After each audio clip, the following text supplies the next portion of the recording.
Question number 9, the Honourable Annette King. Thank you, Mr Speaker. My question is to the Prime Minister. Following his decision to appoint a new Minister of Housing, what new policies, if any, does he expect his new Minister to implement to address the growing housing affordability issues in New Zealand? The Right Honourable Prime Minister. Mr Speaker, I expect the Minister to work with his colleagues on policies to address the real issues of housing affordability, which, as I've said before, are to do with land supply, building and resource consents and the cost of building materials. I also expect all ministers to support the government's policy of keeping spending tightly under control. This is keeping interest rates lower than would otherwise be and making a big difference to New Zealanders' mortgages. The Honourable Annette King. Supplementary question, Mr Speaker. In light of that answer, where did he get the information that led him to state last week that it is ridiculous that developers can wait 6 to 18 months for resource consents to build residential homes in New Zealand? The Right Honourable Mr Speaker, that's the advice my office has received, but over the years, actually, I've met... Point of order, the Honourable Annette King. Mr Speaker, I asked where did he get the information, not just saying from his office. I asked where he got the information, and he needs to say. The member's point is fairly made. She did ask where the information came from, and I guess what's not automatically clear is whether that's to the Prime Minister's office or to the Prime Minister. But since the Prime Minister's answering, one assumes it's to the Prime Minister. Mr Speaker, I would have to check with my office, and I'm not going to go and mislead Parliament. But I can tell the member in the time that I have been Prime Minister, I've heard much worse horror stories than 6 to 18 months in terms of getting resource consents. Maybe that's the reason why house prices doubled between 2001 and 2007 under a Labor government. Maybe that's the reason, or one of the reasons, why section prices went up, and maybe that's the reason why New Zealanders were paying twice as much for their mortgage under Labor as they are under National government. The Honourable Annette King. Question, Mr Speaker. Is he aware comprehensive data is provided to the government from the Ministry for the Environment on councils and resource consents, the same data that was provided to the Productivity Commission for their housing affordability report, neither which back up his figures of 6 to 18 months? If so, why has he resorted to exaggeration and blaming councils when he should be focusing on the real issues that are stopping New Zealanders getting their first homes? The Right Honourable Prime Minister. Speaker, yes, I'm aware of the first point. Secondly, let me make this point. Interestingly enough, the Productivity Commission's report that was released that the government is looking to follow, which looks at the areas that we think are the real issues behind housing. They are land supply, building consents, resource consents and the likes. By the way, that happens to mirror the work and the report that was done by DPMC for Helen Clark. She sat around with half of DPMC working on that for years. And by the way, here was the results under Labor. House prices doubled, mortgage rates went through the roof, housing affordability was awful. The Honourable Annette King.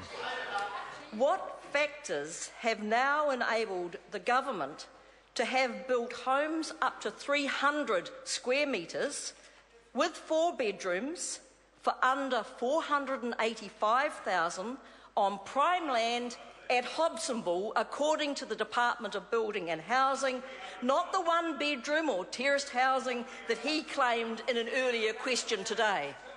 The Right Honourable Prime Mr Minister. Speaker, I've got to be blunt. I'm getting a bit giddy on the numbers. They started at 300,000, then they were 550, now they're 485. Point of order. Point of order, Mr Speaker. Order. A point of order has been called. Order.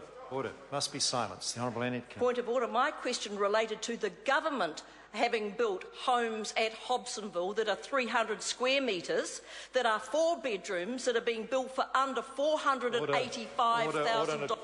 Order. No order. The member's now actually using point of order to enter debating material. But her question, though, I think the question was a pretty clear question. I think the Prime Minister should treat it as such. The Right Honourable Prime Minister.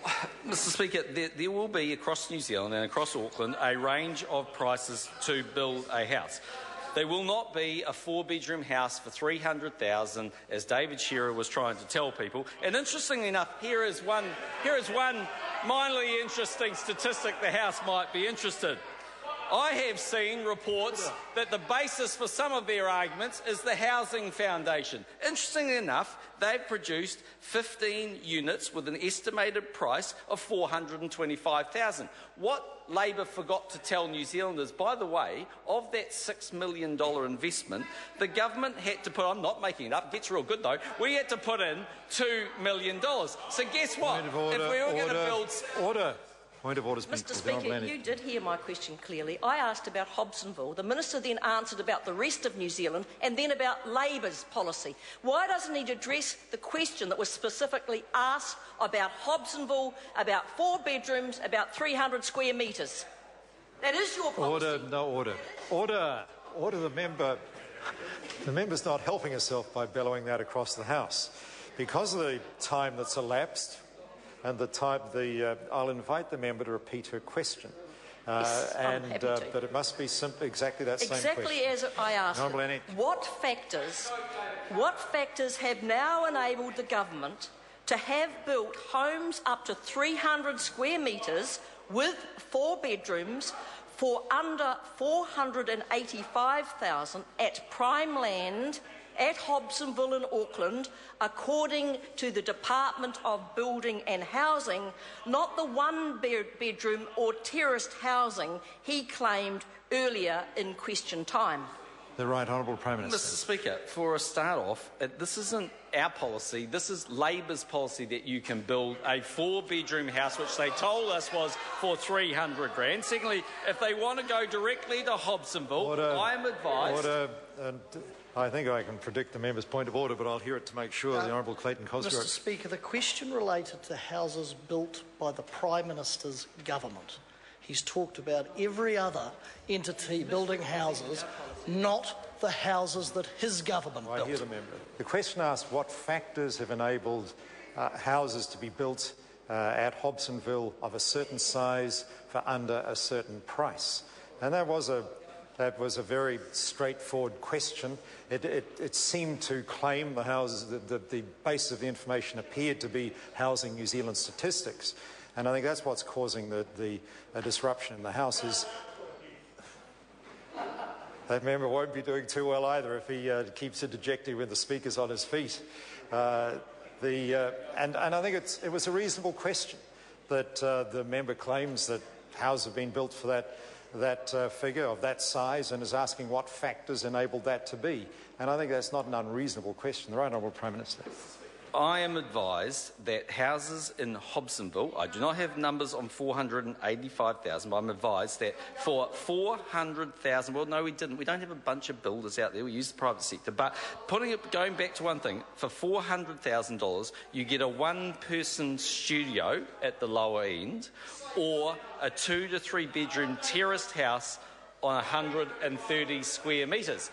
But if it's all so easy, there is no housing problem then. The Honourable point of order, the Honourable. Perhaps I could clarify for the Prime Minister where I got the data from building of housing. No order. The member mustn't do that when I'm on my feet. No, look, I gave the member the opportunity to repeat a question, and the Prime Minister clearly has a different view of the information. And his order, he's answered the question by basically disputing the information, and he's at liberty to do that. And the member can pursue it with further supplementary questions. Supplementary question, Louise Upson. Thank you, Mr. Speaker. What reports, if any, has he received on alternative policies which claim to address the issue of housing affordability? The Right Honourable Prime Minister. I've seen reports of a policy to build around 66,000 houses in Auckland for $300,000 each. Then the policy got changed to be about building small apartments and terraced houses in Auckland. Then the cost went up to a maximum of $550,000. Then today I see it's back down to, well, I can't actually work out whether it's $300,000, $400,000 or $485,000, which makes me tempted to think that they make it up on the fly. But if I go back to my point about the Kiwi Build scheme of $2 million, the example of Housing Foundation, where the government put in $2 million, the interesting point there is if to do the same thing for an estimated price of $425,000, that would translate for 66,000 homes to a cost of $8.8 billion. That is the level of subsidy required.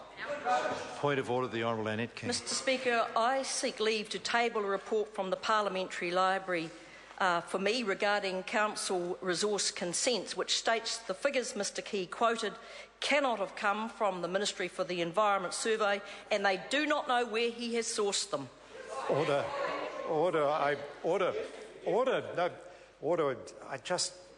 The member is telling the House that this report from the Parliamentary Library states that.